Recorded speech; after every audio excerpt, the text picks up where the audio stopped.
My mom was a collector, but she collected as a child growing up in South Carolina, living on a sharecropper's farm in Camden, South Carolina with her 7 brothers and sisters and my grandparents. She was one of the 2 oldest of the 7, and the responsibility was of the 2 oldest of the 7 was to help my grandparents out in the fields.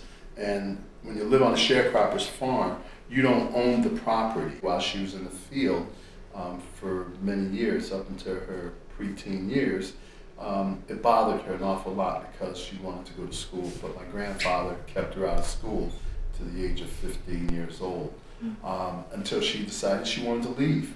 She wanted to leave unbeknownst to them and go to come wherever African Americans during the Great Migration were going. She had heard the North was prosperous and decided to get on a bus and come north. She ended up coming to a place called Colchester, Connecticut, which is southeastern Connecticut near New London and Norwich, Connecticut. And she got there unbeknownst of knowing of any type of housing for her. But when she arrived there, the people who inhabited the community were Jewish folks, and they took her in, not as a domestic, but they took her in because they realized that she needed some guidance, education, and shelter. And they educated her. She wasn't a domestic of any sort. So I'd like to tell folks that I grew up in a Jewish household and a Baptist household at the same time with my brother and sisters and my dad. About a decade later, my dad arrived to Colchester, and that's when she met my dad, and he came in from New York City, and they ended up having making a family. And she continued to collect all through her life as a wife, a mother, and up until her passing as well. When I came home from college, and even after graduation from college and transitioning for a while, because I was an athlete too prior to going into law enforcement, I would come home whenever I had an opportunity to, and I would see my bedroom occupied. It was all categorically cataloged in boxes. My bedroom transformed into a storage area. And in that storage area of my bedroom were these boxes with all sorts of artifacts or objects that my mom referred to as collector's items or historical pieces, and I would just frown it off and say, it's nothing but other people's junk. Why are you collecting this stuff? And so no, I never really realized the value or what the purpose of her obtaining these things, aside from the fact they were junk, but I soon learned, as I alluded to, that they were valuable, but also sentimental as well as historical. My mom was into civil rights and she was into politics. My dad not so much, but my mom was more or less into the politics and the civil rights because she grew up during Jim Crow period of the 1930s and 40s and so forth. But she often would refer to some of these objects as things that she was reminiscent of seeing, witnessing, even holding, and she would talk about their value and what they meant to people of color, especially as they were being oppressed and discriminated against. So she did give us some foundation of what these pieces were, but again, when you're in your late teens and your 20s, you really disregard that information because you never would have believed that this stuff would ever reoccur or the history of it would come back into prominence again. But look where we are today, right? It seems like history has repeated itself somewhat, but she always used to say that, which was, you have to tell the story, because if you don't tell the story, it may be forgotten, and before you know it, it's resurfacing again. History repeats itself.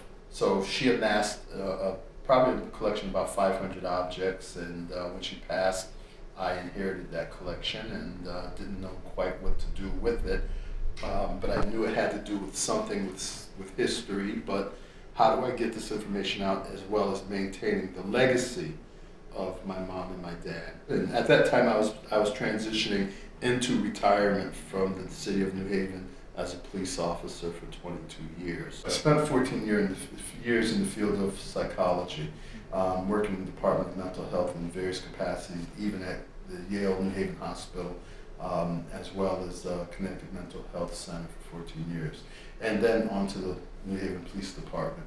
So all of those disciplines I'm able to utilize here, even now where we are in the museum, because I tell a story that has to do with all of those disciplines in mental health and law enforcement. And so being that that was my career that I maintained for pretty much my life, I call it very fairly, and when I see abuse, I see civil rights violations of black folks, I call it out. And it's just that 1%, right? It's always that 1% that will make 99% of what this career was about look as bad as it was. But I will call it out and talk a lot about it because I think it's important. I have had my civil rights violated as a child, you know, growing up in my community where I was accused of doing over $15,000 worth of vandalism in the school, and it wasn't me. I was 75 miles away with my parents visiting, and I was accused by some white folks as actually vandalizing this one school. And at the age of 13 years old, being threatened by a state trooper that he was going to lock me up, came to my junior high school and threatened to lock me up until I had the wherewithal to call my mom and say, you know, this is what was happening. I didn't say anything. My mom arrived and, you know, she took me home, and we soon found out who it really was. So they always say that black and brown folks, their first introduction to law enforcement is at an early age, and I truly experienced that. And so that's what motivated me to tell this story as well.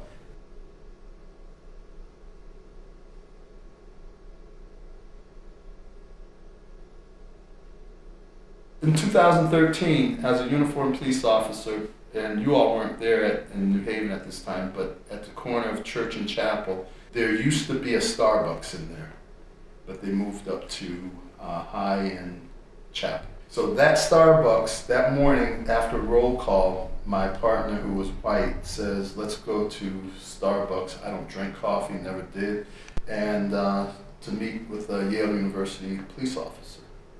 So I said, okay, I'll meet you guys down there. And so I went into Starbucks, and he was sitting there, and the Yale officer hadn't gotten there yet. So I got up, unbeknownst to him, and went to the front of the where the barristers and your order, and I asked this young white lady, I said, could I have the key to the bathroom? Because if you're familiar with New Haven, you know we have a lot of folks that that live on the green, and they dibble and dabble in various things, and they go into the bathrooms and they abuse the bathrooms. So they had a key system where you had to ask for a key. So I asked her for a key, and she said to me, nothing. I asked her a second time. She said nothing. Third time she turned to me and she said the key is in the safe and it's not going to come out until probably after 12.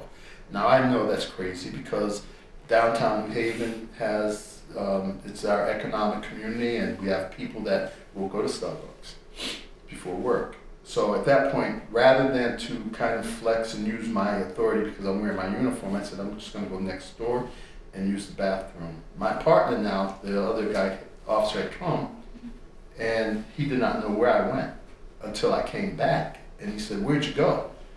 Fletcher. And I said, I went to use the bathroom. He said, well, you know you can use the bathroom here. I said, I know that. But she wouldn't give me the key. And he asked why. I said, I don't know.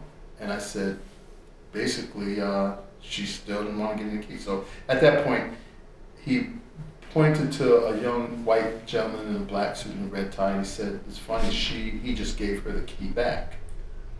And so at that point, I was very upset because I couldn't figure this out.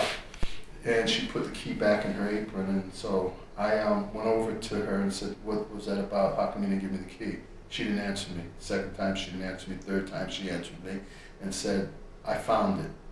And I said, that was very, very rude of you. And she said, well, that's what happened. At that point, I felt everything that my parents had gone through in Jim Crow in terms of being segregated, the bathrooms, and being told that you couldn't use certain bathrooms. And if you look in this museum, you'll see the doors in there that reflect 75 and 80 years ago that came from the South, where they marked white men, colored men, and white women, and colored women. And there's one door particular in there, which is the replica of the exact same door that I could not go to at Starbucks in New Haven. That is right there as well.